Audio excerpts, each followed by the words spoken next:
बिस्मिल्लाहिर्रहमानिर्रहीम। अस्सलाम वालेकुम। आई होप आप सब ठीक ठाक होंगे। आज आपके साथ गाजर के मुरब्बे की रेसिपी शेयर करेंगे जिसको हम घर में बनाकर रेडी करेंगे।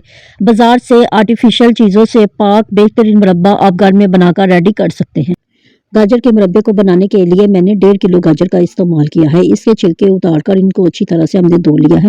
पीछे वाले हिस्से को हमने 2 हिस्सों में काट लेना है। जो आगे वाला हिस्सा होगा इसको हम ऐसे ही रहने देंगे। तमाम गाजरों की कटिंग हमने इस तरह काट लेनी है। जब तमाम गाजरें काट लें तो एक कढ़ाई में हम चूल्हे पे पानी रखेंगे। अभी हमने इसका चूल्हा नहीं जलाना। इसमें तमाम गाजरें जो हमने काट के रखी हैं वो इसमें शामिल कर दें। आपने इस तरह का बर्तन लेना है कि तमाम गाजरें इसमें अच्छी तरह से डिप हो जाए। तमाम गाजरों को हमने इसमें शामिल कर दिया है। अब हम इसको किसी चम्मच की मदद से अच्छी तरह से मिक्स कर देंगे। अब हमने इसके चूल्हे को जला देना है और इसको कवर कर देना है 20 से 35 मिनट तक। 5 मिनट तक हमने चूल्हे की आंच को तेज़ रखना है और 20 से 25 मिनट इसकी लो फ्लेम पे इसको पकाकर रेडी करना है। 25 मिनट के बाद हमने इसका ढक्कन खोला था और इसको चूड़ी की मदद से देखा था गाजरें हमारी थोड़ी सी डन हो गई है। आपने दम वाली आंच पे इसको रेडी करना है। अब हमने इसको बाहर निकाल देना है। तमाम गाजरों को किसी छन्नी की मदद से हमने बाहर निकाल देना है। और वो जो पानी बाकी बच गया है इसको हमने फेंकना नहीं है, आगे जाके इसका इस्तेमाल हम करेंगे।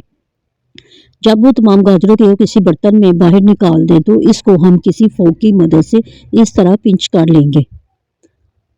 आप कांटे की मदद से भी इसको कर सकते हैं और छुरी की मदद से भी इसको इस तरह पिंच कर सकते हैं। तमाम गाजरों को एक एक करके हमने पिंच कर लिया है। तमाम गाजरों को एक बर्तन में दोबारा हमने शामिल कर देना है।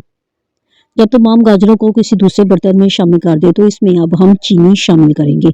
मैं 2 कप चीनी का इस्तेमाल कर रही हूँ। ये तकरीबन 1 किलो से थोड़ी सी चीनी कम है। आपने ये काम गरम गरम गाजरों के साथ ही करना है। जब गाजरें गरम होगी और इसमें चीनी को शामिल कर दे। चीनी आप अपनी मर्जी से थोड़ी सी कम ज़्यादा कर सकते हैं, लेकिन ये परफेक्ट मेजरमेंट के साथ मैं आपको चीनी का बता रही हूँ। चीनी को जब शामिल कर दे तो इसको थोड़ा सा मिक्स कर दे। बहुत ज़्यादा हमने इसको मिक्स नहीं करना, सिर्फ हल्का सा किसी फोक के साथ इसको मिक्स कर दे और 5 से 10 मिनट तक इसको कवर कर दे कि चीनी इस हीट की वजह से ही मेल्ट हो जाएगी। 5 से 10 मिनट के बाद हमने इसका ढक्कन उठाया था। मैं आपको चेक करवाती हूँ कि चीनी कुछ थोड़ी सी मेल्ट होना शुरू हो गई है। अब हमने वही कढ़ाई लेनी है और इसमें वो पानी शामिल करना है जिसमें हमने गाजरों को बॉईल किया था। 1 गिलास भरकर हमने वही पानी इसमें शामिल करना है और अब हमने इसमें तमाम गाजरों और चीनी को इसमें शामिल कर देना है। तमाम चीनी को अच्छी तरह से साफ करके इस कढ़ाई में आपने शामिल कर देना है। अब हमने इसको किसी चम्मच की मदद से हल्के हाथ से मिक्स कर लेना है। आपने ये काम बहुत ही एहतियात से करना है कि गाजरें हमारी टूटे ना, क्योंकि ये हाफ टन से ज़्यादा पक चुकी हैं। हल्का सा हम इसको मिक्स करेंगे और बाद में इसको 15 मिनट के लिए कवर कर दे। दम वाली आंच में इसको हमने कुक करना है। ध्यान रहे कि दम वाली आंच से चूल्हा ज़्यादा ना हो। 15 मिनट के बाद हम इसका ढक्कन उठाएंगे। गाजरें हमारी पहले से कुछ और ज़्यादा पक गई हैं। अब हमने दोबारा इन गाजरों को बाहर निकाल लेना है किसी बर्तन में। तमाम गाजरों को हमने छन्नी की मदद से बाहर निकाल लेना है। गाजरों को निकालने के बाद अब हम इसमें 1 दालचीनी का टुकड़ा शामिल करेंगे। चूल्हे की आंच को आपने अब मीडियम कर देना है। 3 से 4 सब्ज़ इलायचियाँ खोल के इसमें शामिल कर दे और इसमें अब हम हाफ टी स्पून नमक का इस्तेमाल करेंगे। नमक से ये बिल्कुल कड़वा नहीं होगा, ना ही नमकीन होगा, लेकिन इसका टेस्ट इनहेंस होगा। अब इसमें 1/4 टीस्पून अब हम टाटरी शामिल करेंगे। इसमें टाटरी का इस्तेमाल करेंगे। ये 4 साल तक आपके मुरब्बे को ख़राब होने नहीं देगी। इसमें 1 टेबल स्पून नींबू का रस शामिल कर दें, या 1 नींबू आप इसमें शामिल कर सकते हैं। तमाम चीज़ों को इसमें डाल लें और इसको अच्छी तरह से मिक्स कर लें। अब हमने इसका एक तार का शीरा बनाकर रेडी करना है।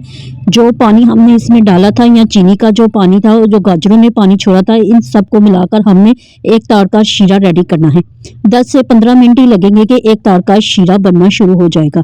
जब एक तार का शीरा बनना शुरू हो जाए तो आपने इसको अच्छी तरह से मिक्स करना है और हाथों की मदद से इसको चेक कर लेना है कि ये एक तार का शीरा बन गया है। आज जब आपको ये चिपचिपापन थोड़ा सा महसूस हो तो ये हमारा शीरा बनकर रेडी हो गया है। जब शीरा बन जाए तो अब हम इसमें तमाम गाजरें शामिल कर देंगे। आपने ये सारे काम बहुत एहतियात से करना है कि हमारी गाजरें भी ना टूटे, इनका कलर भी ख़राब ना हो, हमारा परफेक्ट मुरब्बा बनकर रेडी हो। तमाम गाजरों को हमने दोबारा इस शीरे पे डाल देना है। इसको अब हमने हल्के हाथ से मिक्स कर देना है। हल्के हाथ से हमने इन तमाम गाजरों को मिक्स करना है कि गाजरें हमारी टूटे ना। 5 मिनट तक हमने इसके शीरे के साथ इसको कुक करना है कि इसमें जो गाजरों में नमी होगी वो ख़त्म हो जाएगी। कोशिश करें कि गाजरों में बिल्कुल पानी ना हो। इसको अब हम चूल्हे से उतार लेंगे और इसको ठंडा करने के लिए रख देंगे। जब अच्छी तरह से ये ठंडा हो जाए तो आप इसको सर्व करें। बिल्कुल हकीम जैसा और हलवाई जैसा आप घर में ही बगैर किसी आर्टिफिशियल चीज़ों से हमने इसको बनाकर रेडी किया है। आप घर में बेहतरीन मुरब्बा बनाकर रेडी कर सकते हैं। आपने देखा है ना गाजरें टूटी हैं और ना ही इसका कलर खराब हुआ है। शीरे में लिपटी हुई गाजरों का मुरब्बा ये हमारा बनकर रेडी हो गया है। आप इसको बासानी घर में बनाकर रेडी कर सकते हैं। हकीम लोग ऐसे ही बनाते हैं। आप इस रेसिपी को ज़रूर ट्राई करना, आप दुआएं देंगे। इस कदर बेहतरीन और टेस्टफुल ये मुरब्बा बनकर रेडी हुआ है। हमने इसको टेस्ट किया है। आप इस रेसिपी को ज़रूर ट्राई करना। रेसिपी अच्छी लगे तो इसको लाइक और शेयर करें। आप 1 साल तक इसको महफूज कर सकते हैं। ये बिल्कुल भी ख़राब नहीं होगा क्योंकि हमने इसमें टाटरी का इस्तेमाल किया है। अभी तक आपने मेरे चैनल को सब्सक्राइब नहीं किया तो मेरे चैनल को सब्सक्राइब करें। वीडियो अच्छी लगी है तो इसको लाइक और शेयर करें। मिलते हैं नई रेसिपी के साथ। अल्लाह हाफिज़।